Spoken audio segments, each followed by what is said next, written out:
نبی سلام علیکم. جی ماشاء اللہ رب العالمین نے جماعت سے سلام کا حکم دیا. آپ قرآن سے ثابت کر سکتے ہیں. نماز کا حکم ہے وَارْكَعُوا مَعَ الرَّاكِعِينَ، رکوع کرنے والوں کے ساتھ رکوع کرو. سمجھ گئے؟ نماز نبی علیہ الصلوۃ والسلام نے جماعت سے نماز پڑھنے کا حکم دیا. سلام جماعت سے پڑھنے کا حکم دیا. آپ ثابت کر سکتے ہیں کسی حدیث سے؟ واللہ آپ کسی حدیث سے ثابت کرو کہ سلام جماعت سے پڑھا جا سکتا ہے. میں یہاں حکومت سے مطالبہ کروں گا کہ جماعت سے سلام پڑھوایا جائے جس طریقے سے نماز جماعت سے ہوتی ہے یہاں. السلام علیکم ورحمۃ اللہ وبرکاتہ. جی اس کلپ میں آپ ابھی سنے ہوں گے جہاں یہ کہہ رہے ہیں کہ صلاۃ السلام جماعت کے ساتھ یعنی مل کر پڑھنا یہ نہ حدیث سے ثابت ہے، نہ صحابہ کرام کے افعال سے ثابت ہے، اور نہ ہی ائمہ کرام کے افعال سے ثابت ہے.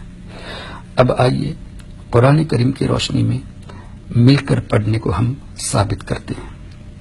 اللہ تبارک و تعالی نے ارشاد فرمایا، یا ایھا الذین آمنوا، اے ایمان والو، صلو علیہ، درود بھیجو میرے حبیب صلی اللہ علیہ وسلم پر، وسلموا تسلیما، اور کثرت کے ساتھ سلام بھیجو، خوب سلام بھیجو.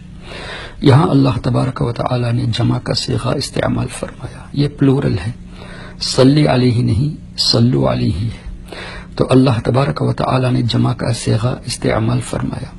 اب اس سے یہ پتہ چلتا ہے کہ یہاں کوئی قید نہیں لگائی گئی کہ صلاۃ السلام جب میرے حبیب پر پڑھو تو اکیلے ہی پڑھو، بلکہ اکیلا پڑھنا بھی ثابت اور مل کر پڑھنا یہ بھی ثابت ہے. دوسری بات یہ کہ صحابہ کرام رضوان اللہ علیہم اجمعین ہمارے آقا صلی اللہ علیہ وسلم کے وصال شریف کے بعد، چونکہ ہمارے آقا صلی اللہ علیہ وسلم کے لیے نماز جنازہ نہیں تھی. نماز جنازہ مغفرت کی دعا کے لیے ہوتی ہے. کون ہمارے نبی کے لیے مغفرت کی دعا کر سکتا ہے جن کے سبب انشاءاللہ ہماری بخشش ہوگی، جن کی دعا کے صدقے میں اللہ تعالی ہمیں انشاءاللہ بخشے گا. تو ان کے لیے کون جنازہ پڑھ سکتا ہے؟ تو کیا ہوا، فرشتے جماعت کے ساتھ اکٹھا ہو کر نبی کریم صلی اللہ علیہ وسلم پر درود و سلام پڑھتے رہے. صحابہ کرام ایک جماعت کے ساتھ تشریف لائے، صلاۃ و سلام پڑھتے رہے. وہ گئے، پھر دوسری جماعت آئی صحابہ کرام کی، انہوں نے پڑھا. تو اس طرح اکٹھا حضور علیہ الصلوۃ والسلام کے وصال شریف کے بعد صلاۃ و سلام پڑھنا یہ صحابہ سے ثابت ہے. مشکات شریف کی حدیث، حضرت کعب رضی اللہ تعالیٰ عنہ فرماتے ہیں کہ نبی کریم صلی اللہ تعالی علیہ وسلم کے روضہ اقدس پر روزانہ صبح 70,000 فرشتے حاضر ہوتے ہیں، اور وہ شام تک نبی کریم صلی اللہ علیہ وسلم کی مقدس بارگاہ میں ادب کے ساتھ صلاۃ و سلام پیش کرتے ہیں. پھر یہ 70,000 عصر کے وقت چلے جاتے ہیں. عصر کے وقت دوسری ایک جماعت فرشتوں کی 70,000 پر مشتمل وہ تشریف لاتے ہیں، اور دوسرے دن صبح تک نبی کریم صلی اللہ علیہ وسلم کے مقدس بارگاہ میں صلاۃ و سلام پیش کرتے ہیں.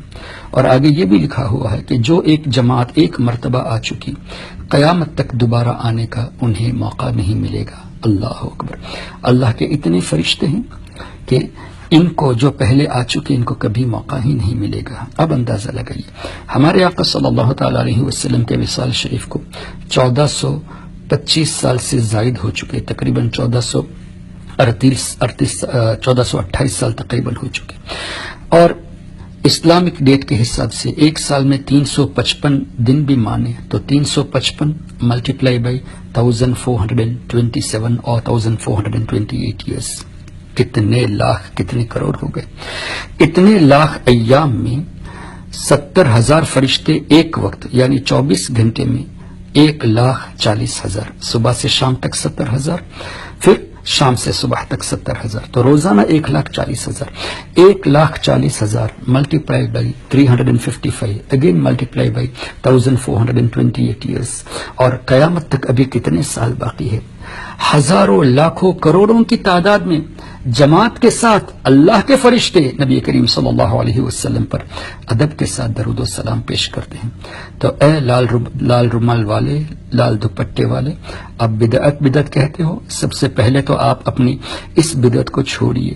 عمامہ شریف جو سنت ہے اس کو تو آپ لوگ نہیں رکھتے، بلکہ اپنا لال دوپٹہ اوڑھ کر ایک نئی بدعت آپ نے لباس میں بھی شروع کر دی ہے.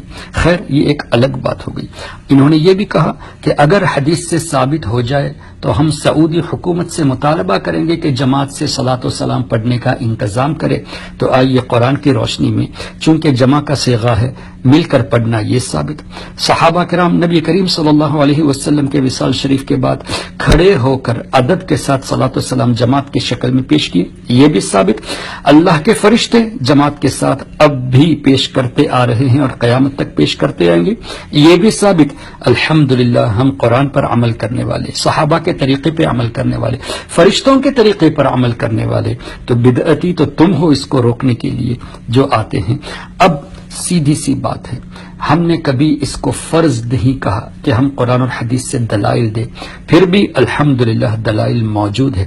تم اگر اس کو حرام کہتے ہو تو اب تمہارے اوپر ذمہ داری ہے کہ اس کو منع کرنے کے لیے دلیل دو. اگر آپ نے ابھی تک ہمارا چینل سبسکرائب نہیں کیا تو ہمارے چینل کو سبسکرائب کر لیں. یا نبی سلام علیکہ، یا رسول سلام